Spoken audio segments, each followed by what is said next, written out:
On today's episode of the RN2writer Show, I'm answering the question, why can't I just charge set rates for my writing?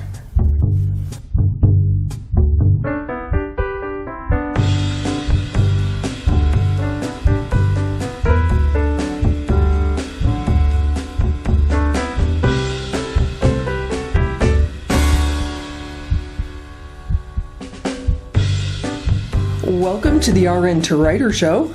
I'm your host, Elizabeth Hanes RN, and I built a six-figure writing business in my spare time.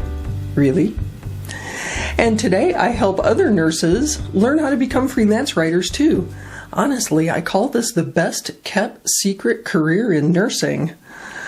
I'm always so excited to get on these shows and talk to you about this. Anyway, back to the topic at hand. On a previous episode, Brittany left a very interesting question in the YouTube comments. She said, basically, why do I have to always negotiate my rates with people? Why can't I just charge a set fee for what I do, publish my rates on my website, and my rates are my rates? Well, that is a fascinating question, Brittany. Thank you for asking it. What Brittany is referring to is a concept called productization. Now, there's a financial meaning to the term productization, and that's not what I'm talking about. In the consulting industry, productization refers to taking your services and turning them into basically a product that has a set fee attached, or a package of products that has a set fee attached, and you charge what you charge.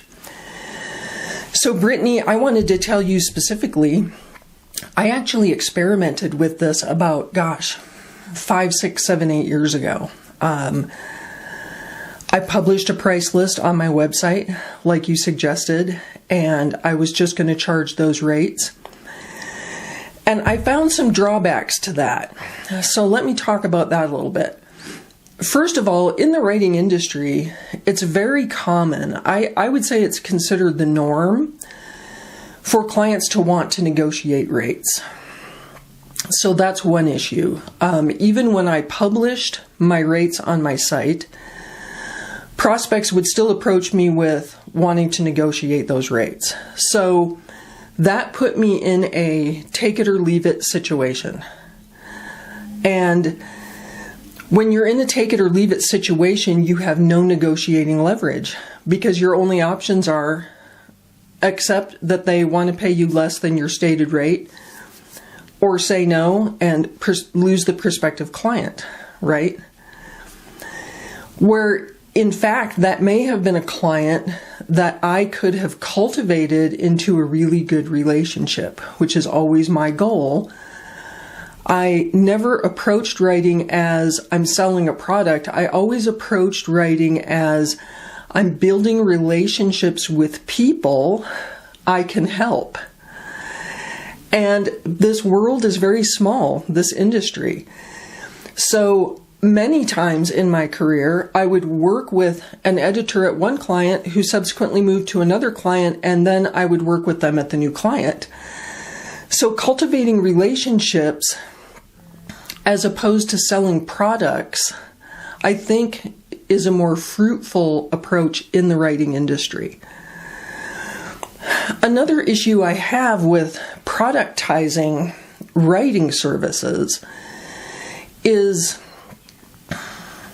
every client that I worked with wanted something different even when it came to the same type of deliverable. So for example, if I posted on my website, I charge $500 for a blog post. Clients would approach me and say, awesome, we want to take you up on that. Our blog posts run 1,700 words each, and we need you to interview 3 subject matter experts for each one. Okay, I can't make any money that way, right? If I'm selling quote-unquote blog posts for $500 and it's going to take me 8 hours minimum to potentially find the experts, schedule the experts, get on the conference call, they don't show up, follow up, finally interview them, get the transcript. You get my point. So at that point, my effective hourly rate is in the toilet on that gig, okay? I can't make a living doing that. That's one of the ways that novice writers get mired in low-paying land, is by not charging an appropriate fee for the project, okay? So that was another problem I had with the idea of set rates. Even if I tried to be more specific in my product, instead of just saying, I'll charge $500 for a blog post, maybe I would say, I charge $500 for a blog post up to 1,000 words with no expert interviews. Okay, that sounds more reasonable, right? Okay, I could probably make money on that. The issue there is that immediately excludes all the prospects who hit my website who say, oh, she doesn't do interviews. We need interviews and we need 1,700 word blog posts. So looking at her rate page, I can see she's not the writer for us. I'm moving on. So I never even get the chance to talk to that prospect. See what I mean? And then a third issue I had, and when I say had, I don't mean philosophically, I mean this really happened to me when I tried this. Inevitably, a prospect would come along and say, we love your rate for blog posts. We can guarantee you 5 a month. Will you give us a discount? If we give you 5 a month, will you only charge us $350? Because we can't control whether or not people try to negotiate with us.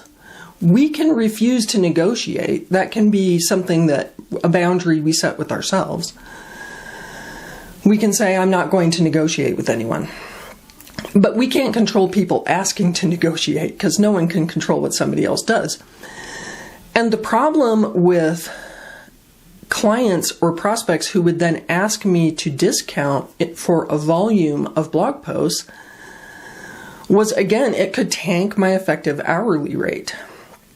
So in case effective hourly rate is a term that some of you don't understand, what I mean by that is it's what my hourly rate would be if the client were paying me hourly as opposed to if they're paying me a project rate. So for example, if I charge a client $1,000 for a project that takes me 10 hours, then my effective hourly rate on that is $100 per hour. So, that's pretty good. I can live with that because 10 times 100 is 1,000.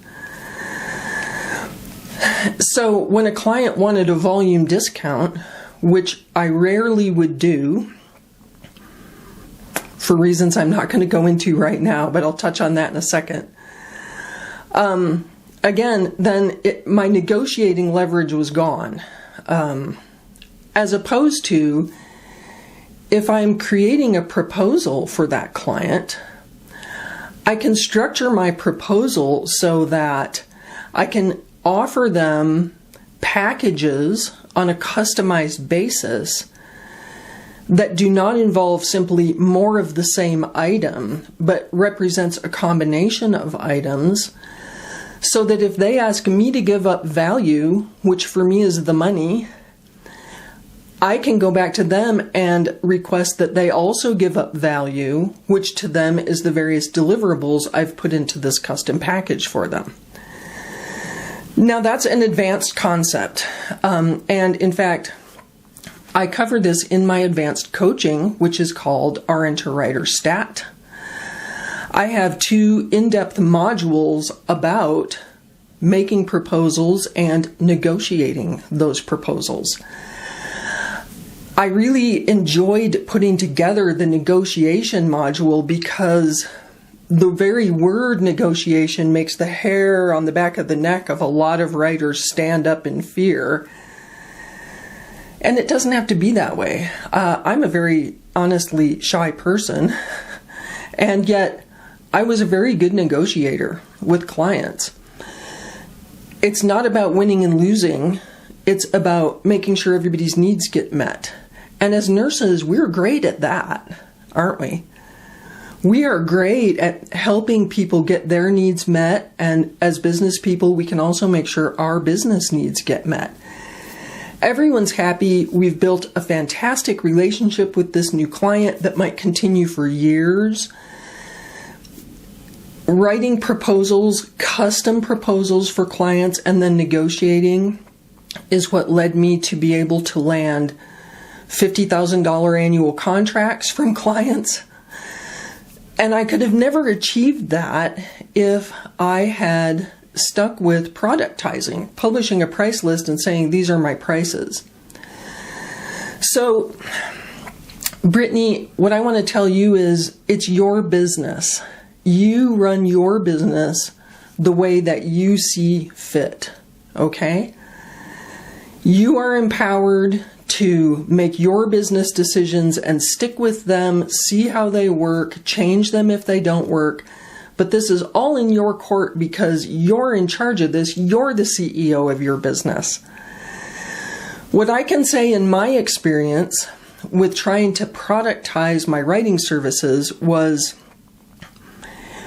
it eliminated certain prospects immediately that I never got to talk to because my rates were too high or too low, or they didn't think that I could do the type of writing they want, or whatever.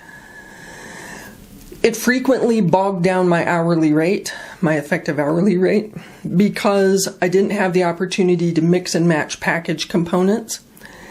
And it really did not provide a basis for launching a relationship with that client that might prove to be very fruitful for all of us for years to come.